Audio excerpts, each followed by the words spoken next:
Shalaka Deshpande. Welcome to my YouTube channel. So our today's topic is memory organization in 8051.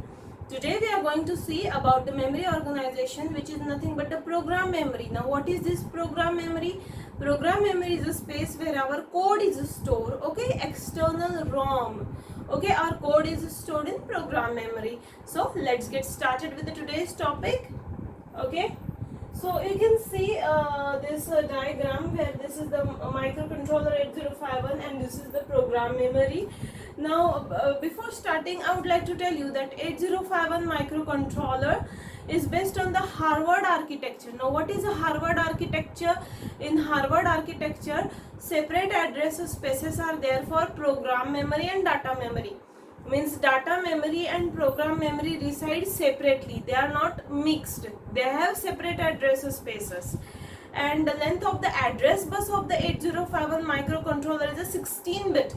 So address bus of 8051 microcontroller is a 16-bit wide. So how much memory it will be accessing? It can access 2 raised to 16, which is equal to 64 KB of program memory. See, 8051 address bus is 16-bit wide and it can access 2 raised to 16, which is 64 kilobytes of program memory, which is external. Okay, and the internal program memory is of 4 KB. Okay, so the inbuilt memory inside the 8051 microcontroller, inbuilt program memory, inbuilt ROM is of 4 kilobytes. Okay, now can you see this EA bar pin? Okay, this EA bar pin is used to switch between the internal program memory and external program memory. Okay, means if you can decide from which program memory do you want to execute instruction. Do you want to execute it from internal memory, or it is not enough, then you have to execute from external program memory. So when this EA bar pin is tied to logic 1, it is an active low signal, and when EA bar pin is tied to logic 1, that is a VCC, then the program execution starts from inbuilt 4K program memory. Inbuilt memory is executed and afterwards external program memory starts executing.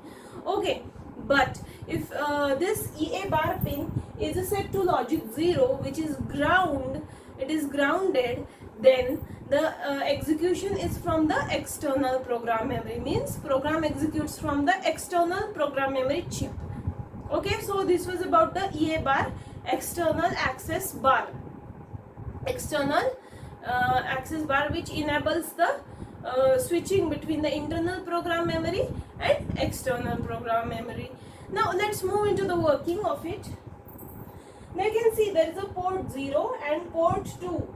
Port 0 and port 2 are dedicated for external program memory access. Means if you want to access any external program memory, port 0 and port 2 are dedicated for it. Okay, port 0 and port 2 are dedicated for it.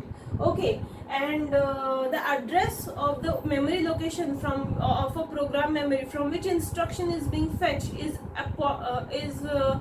indicated by program counter. Means program counter holds the address of the program memory location from where the instruction is getting fetched. So this program counter is a part of CPU. It is divided into two parts: PCL 8-bit register lower and PCH 8-bit register higher. Okay, so now you can see this is a port 0. Port 0 emits the content of the PCL. Sorry, port 0 emits the content of the PCL, and what PCL is containing? Lower order address. PCL is having lower order address of the location of a program memory, and PCH is having the higher order address of the program memory. So lower order address is emitted, that is contents of PCL are emitted by port 0 register. And when they are on this bus, it is latched in 74LS373 latch. It consists of 8D flip-flops. It is used to latch the address, and when this address A0 to A7 lower address bits are latched in this latch, then the address latch enable signal is generated by 8051. Okay, and after address outing is over, this bus is free. this P0 bus is free and it waits for the data from program memory to 8051 microcontroller. After address latching is over, data transfer takes place between the program memory and the 8051 microcontroller. Okay, so the data is transferred from program memory to 8051 microcontroller. Okay, clear? After address latching is over. And now we will come to port 2. Port 2 is emitting the contents of the PCH, program counter higher, that is a A8 to A15, higher address bytes. So port 2 is emitting the contents of PCH, okay, throughout the memory fetch. Okay, so that is the role of port 2. Now you must have seen this PSEN bar. Now what is this PSEN bar? See, whenever you want to access the external memory, the control signal, external program memory, the control signal to access the external program memory is a PSEN bar.